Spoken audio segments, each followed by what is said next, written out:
Welcome in to another episode of Betting the Pitch. I'm your host, the real underscore G Warner, and thank you for coming in as this is the last World Cup edition. Sad, but it's been a great tournament so far. I hope you have all cashed alongside, whether you're listening on or watching, I guess, on Twitter via StreamYard. I appreciate you there. Who knows what's happened to that website, but I'll leave that political commentary to the side. If you're on Apple Podcasts, please so follow that Twitter account, the real underscore G Warner. If you're on Apple Podcasts, subscribe, leave a 5-star review. That would be awesome. Same sort of thing goes for Spotify. Trying to grow listenership there. If you're on YouTube, hit the subscribe button. Need a lot more of those. And that seems to be a heavy lift, but if you're on there, I know it's growing. So I appreciate that as well. We're going to get in here and try to find some winners. As always, all lines quoted in this podcast are courtesy of betonline.ag, my favorite place to get my bets down early. Reduced juice is offered on almost every game you want to bet right up until game time. Please follow the link found in the podcast description below to fund your account and use the promo code GW50 to receive 50% match bonus up to $1,000. So now that you have all this extra money and your account is flush, let's get into it. We have a third place match, Croatia-Morocco. Also give a much lengthier talk on Argentina and France, and of course the ultimate best bet sponsored by BetOnline. End of show. So we start with Croatia-Morocco. Incredible tournaments for both of these teams. I think more so Morocco than Croatia. And Morocco find themselves a quarter goal underdog. All the juice currently on Morocco, but getting a little bit cheaper. Or Croatia is getting a little bit cheaper as the money is starting to flow in a little bit on Morocco. Over unders 2.5, and it looks like to win third place, Morocco are plus 112, while Croatia minus 132, meaning $132 will win you 100. So if this goes extra time, all bets will be graded totals and sides on the score at 90 minutes. If it's a draw, that means your Morocco bet will win. We'll see what happens with the total. And then the third place prizes obviously will go through all the way to penalty kicks if it gets there. I'm looking at this matchup. I think there's a historical opinion on this matchup, or the third place game in general in the World Cup, that both teams are not really excited to be there. Defense is really going to be a lesser known quantity because no one really cares. They just want to score goals, get their name as a World Cup goal scorer. And ultimately, I don't know that that's going to be the case this year, because I think Croatia has seen that they are at the kind of the tail end of a golden generation. It might be the last tournament for Luka Modric. Also, who knows about the age of Brozovic and Kramaric. There's certainly some good talent coming up for Croatia, but this might be the best we've ever seen. Of course, can't forget even Perisic as well, playing left wing when he could honestly play left back, and did as they were trying to come back against Argentina.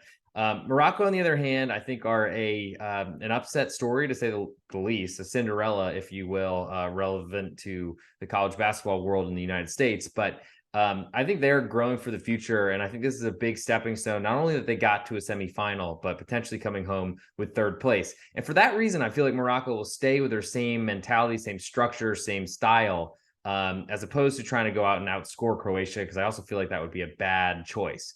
I think there's some other things to consider in this matchup. For example, Regragui, probably didn't pronounce that right, but the manager from Morocco is certainly looking for a new job, potentially in one of the bigger leagues.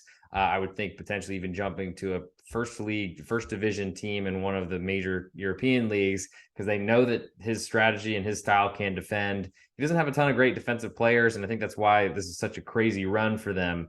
But clearly it's worked this whole tournament, despite not really having his top center back. Naiva Garrett has been out for a while, was in the lineup, but scratched before the match, which meant he was ineligible for the match against France. And then Roman Saiz was certainly in, but came out because he couldn't really make it more than 20 minutes and couldn't move. I can't imagine that either of those players will be risked. I imagine their club teams are like, no, they're coming back to us. There might be clauses out there in contracts that might make that a little bit more prohibitive, but I would think that this might be a little bit of a rotated Moroccan center back position or crew. But at the same time, they had to do that against France, and ultimately I thought were game and played really well, besides one really poor decision by El Yamik and a slip trying to press the ball early in the match, probably with some nerves for being excited early in a semifinal that Morocco certainly didn't believe they would be there for. And then once that first goal goes in, France was always, I think, more likely to get a second than Morocco a first. But it still stayed pretty tight game throughout. Could have been a goal late for Morocco, which might have made it really nervous towards the end. I think France were clearly the better team, but they also have probably a 200 million euro advantage in terms of values of the teams. And that's saying something with Achraf Hakimi and Mazraoui as well. I'm always cautious to see what these lineups look like in this match. I would think you potentially could see some younger players getting experience, but it might be more on the substitutes bench as opposed to from the start when both teams want to win third place, because it's kind of like the Olympics where third place you get a medal. I don't know if they play your national anthem at the end, but you get something, and it actually means something to finish the third place. That's why they have this match. On the other side, Croatia, I don't know what the story is. This might be the last match of Luka Modric. It also might be a match that he doesn't play because, unfortunately, he's very old, and certainly by soccer standards, and he's also got a La Liga campaign to worry about as Real Madrid, and that focus comes in as they have to try to deal with and beat out Barcelona, but also the Champions League too. And if Luka Modric doesn't play, I don't want to speculate on lineups necessarily on this podcast, but if Luka Modric doesn't play, that is a huge creative midfielder that won't be there. And we've seen a lot of struggles for Croatia to score goals this tournament. I mean, they have really no striker. Andre Kramaric has been a ghost this whole tournament. And I don't know that Pasalic has done very much on the right wing either. It seems like it's a Perisic, Modric, Kovacic, and Brozovic, which are essentially three midfielders and a defender that is playing left wing for Croatia. And I think that's been their limitation. Certainly, we've seen a lot from Guardiola, who seems like he's going to be moving either in this transfer window in January or potentially at the end of the year this summer. I think is almost a guarantee. I don't know that Borna Sosa at left back is going to be as exploitable as he has been in this tournament. It's amazing that Croatia got as far as they did, and especially knocking off Brazil, because he has not looked at all at the races defensively. And unfortunately, offensively, he hasn't really done much either. So that doesn't really balance out a big hole defensively. But I think that both teams are going to try for this one. And when I revisit the lines on this one, Croatia, a quarter goal favorite. And I think that feels a little short to me, but I think it speaks to their inability to score goals and the potential to see some of this aged or at least older, advanced yeared midfielder. I think Kovacic is the youngest at like 28. That there might be some rotation there. And if Croatia don't have a strong midfield, at least for creating goals, I don't know where they come from. There might be some issues there defensively as well, that they might not be as good at controlling the ball, and that might make them a little bit more exposed against the Morocco counterattack or just attack in general. I just don't know that necessarily Morocco have enough in their offense to really do too much. Youssef En-Nesyri had a great year 2 years ago with Sevilla, and really has done absolutely nothing since. Had a good goal off a big mistake from a Portuguese keeper, but I don't think that's going to happen again. And this team Morocco might be dead tired at this point. They played so much football, so much in their defensive half, and ultimately trying to keep the other team from scoring. I think that bodes well for their defense because they know what they're doing, and it seemed like getting to this point in the tournament, even losing their two best defenders. Well, you could say Saiss was in the semifinal. He definitely limped off, and they survived against Portugal. But I think we can trust the Moroccan defense, and I don't think there's going to be a huge change in style. Also, really hard in only a couple days to change your style completely, which I think gives Croatia a little bit of an advantage because they played first against Argentina. But I got to say, 2.5 for this over-under seems monstrous considering most of these games have gone off at 2.25 or maybe just 2. So I lean under. I think I lean to Morocco because I'm an underdog player and that's what I do. But I don't know that a quarter is enough for me unless there's some big rotation on the Croatian side, which there could be. I mean, if we don't see Modric, that's a huge number change. And maybe that's why this number is here at a quarter. But I just don't know. Like, I think Perisic would probably be next most important offensively. And then really there's a lot of interchangeable pieces. But Brozovic, Kovacic are very important for controlling the ball and potentially, I guess, starting the attack to then create the opportunity that would end up scoring the goal. So that is my take on the semifinal game, or the third place matchup. I guess if I had to pick, I think Croatia would probably win. But I mean, down to a penalty, it's definitely a 50-50 shot. as we saw with Croatia knocking off Brazil, despite much better players on the Brazilian side. That would be a wild setup and finish, but we'll see ending what happens. Now move to Sunday, and we have Argentina and France. Really a dream matchup for pretty much everyone, especially when you look at that semifinal. It could have been a really big underdog getting through if one of these big favorites in advance. But here we are. Argentina currently pick 'em. Over under is 2. We currently have more juice on the Argentinian side and also more juice on the over. Looks like maybe 2.25 is potentially coming in. It's very expensive right now, but 2 feels really low for these two sides. There's certainly going to be a lot of nerves, probably a lot of physical tackles. I imagine we're going to have a referee that's going to be pretty lenient on cards because you don't want to send anyone off in a World Cup final. But I wouldn't say it's impossible for a red card, though there's been very few in this tournament. So I'll take the favorite first. Argentina had a really kind of lopsided win against Croatia. And that, I guess, happened when you get a penalty on a breakaway. And I guess it was debatable, but I think it was probably right. And once it's given, it certainly wasn't going to be overturned. But then Julian Alvarez has been awesome this whole tournament. I think is a big reason why Argentina, because Lionel Messi needed someone else to score goals alongside with him. And Alvarez has certainly done that. When I look at the rest of their team, it was a little weird to see Scaloni, their manager, switch from 3 at the back to 2 against Croatia. But I guess they figured they're going to be on offense for most of the match. They didn't need as many defenders in the back and probably weren't as worried about the Croatian striker because that's been a lost position this entire tournament and going back even further than that into even World Cup qualifying. If don't know how much tape of that he was watching, but I wouldn't put it past him. Anywho, I think Argentina switched back to that 3-man back line here for this matchup, and maybe that speaks to the over-under being a little bit lower than probably would expect from these two big clubs, big countries, nations with a ton of attacking talent, and certainly they both skew, I think, offensively rather than defensively. Maybe that means Leandro Paredes is potentially going to lose his position for this matchup, but I don't think he did anything against Croatia to essentially make it look worse besides – I guess he kicked the ball to the bench the previous round against the Dutch, but no suspensions. I don't think to worry about here since there are no red cards in the semifinal round. So that's a good sign. And I imagine you'll probably keep as much as you can the same, besides potentially bringing in Lisandro Martinez, center back. And welcome back. The Yawns are back. It's just how it goes in this, I guess, one solo dolo podcast group. I'll take a sip of water. Hopefully that'll make it better. Anyway, here we are. So that's pretty much Argentina. And I think if there are someone else asking me questions, feel free at @thereal_G Warner on Twitter. Throw me some questions there and I'd love to answer them. But now I switched to France and we saw a great game from Hugo Lloris, who certainly had some questions about goalkeeper and potentially could have been replaced for this tournament if Mike Maignan was actually healthy.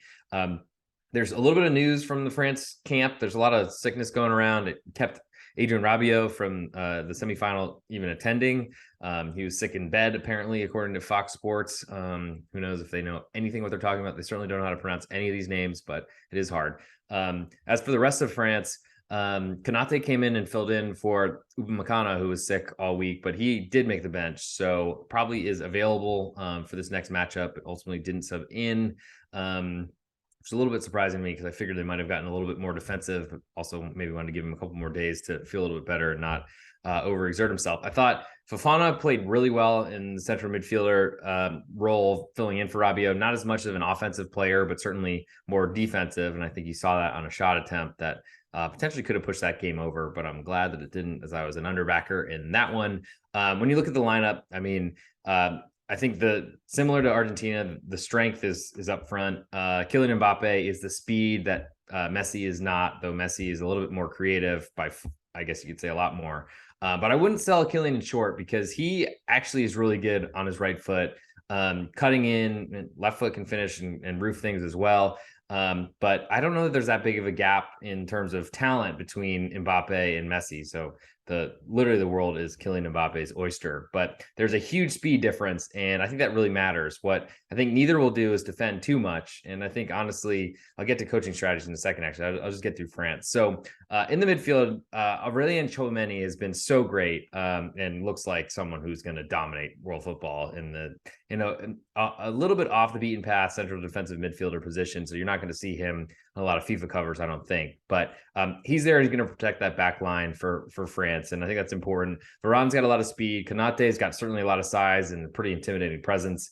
I would kind of wish that he starts over Upamecano. I feel like there's mistakes in both of them, but there's more in Upamecano, and we've seen that with his manager at Leipzig and Bayern Munchen.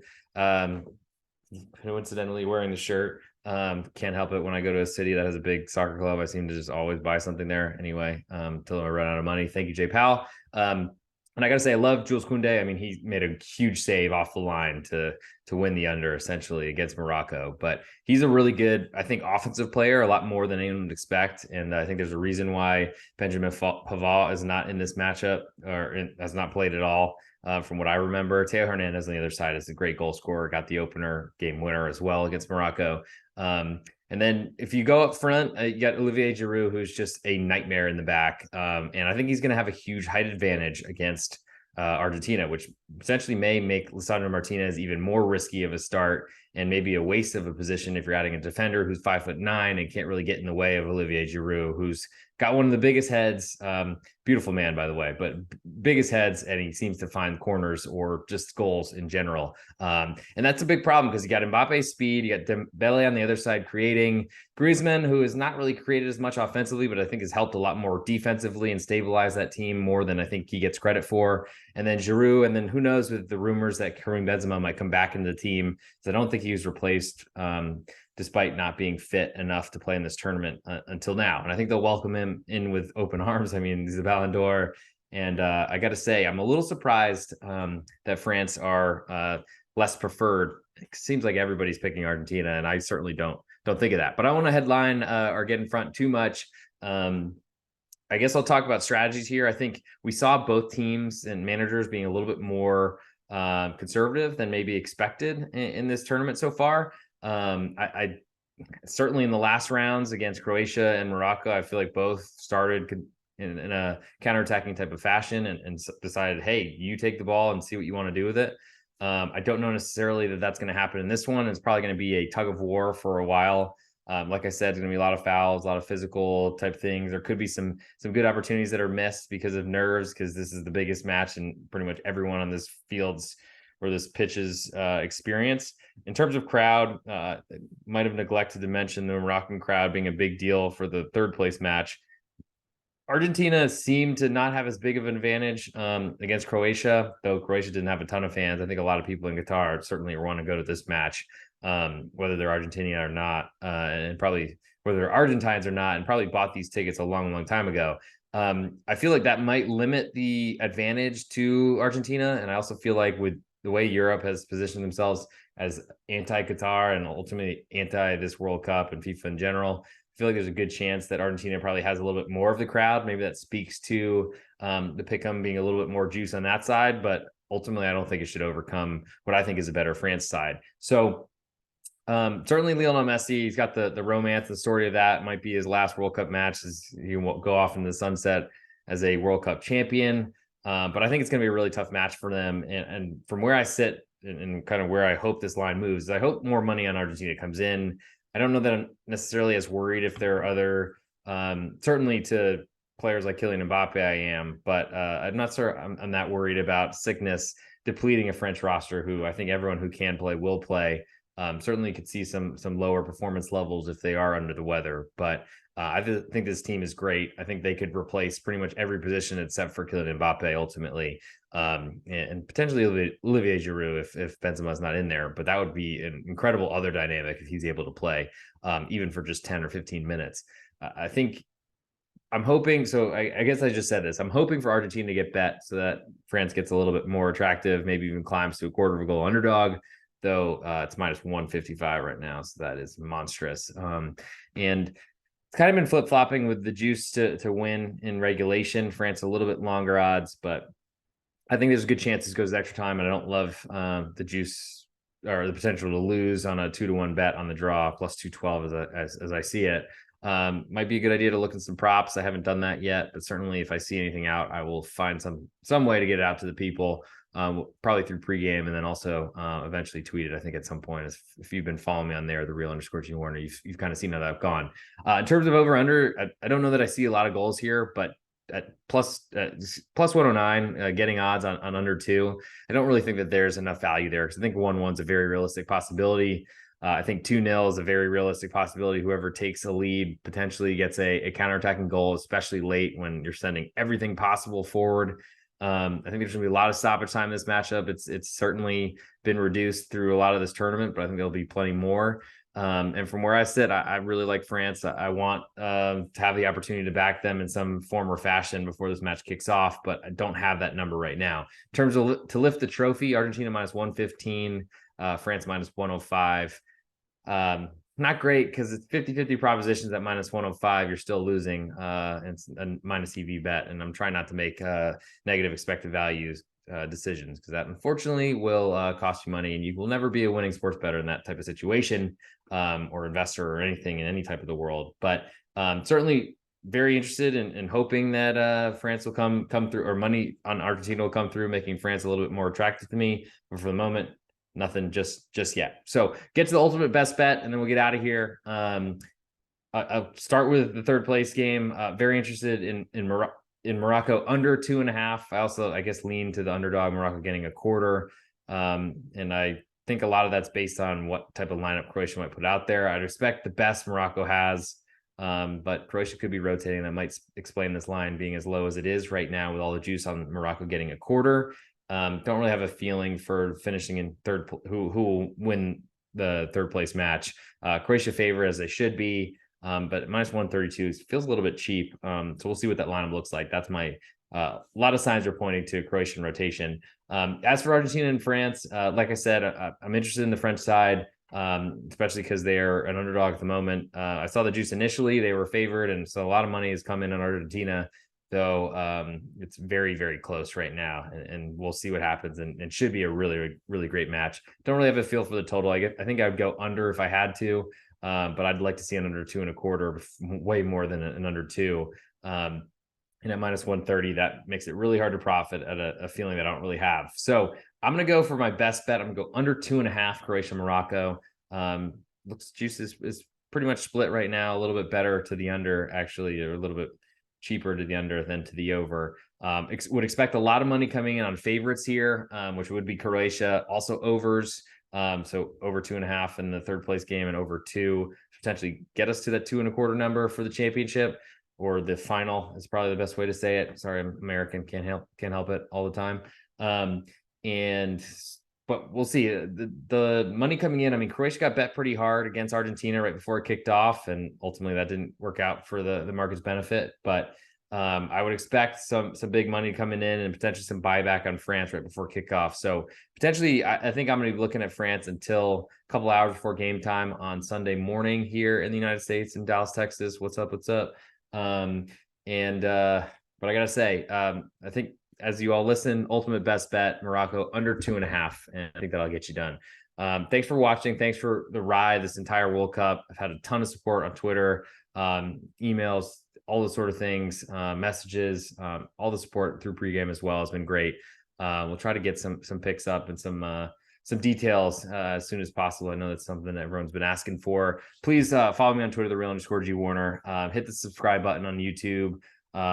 Like, subscribe, all those sort of things. Give a 5-star review on Apple Podcasts and on Spotify. It means a lot to get me in front of other listeners. And as I say, the more likes and more kind of impressions I get, the more it makes sense for me to spend more time doing this. So I love it, looking forward to it. And the great part about the World Cup is, as soon as it ends, we have English we have Carabao Cup matches, I think, starting Tuesday, the 20th. So, like, we are about to go right back into league season, and it's going to be wild, and there's going to be a ton of stuff coming up. So stay tuned, keep it locked in. And if you want to join or be on this podcast, you got some feedback, got some tips, the real underscore G Warner on Twitter, and I will do anything you want. Just fire some ideas and we'll make it happen.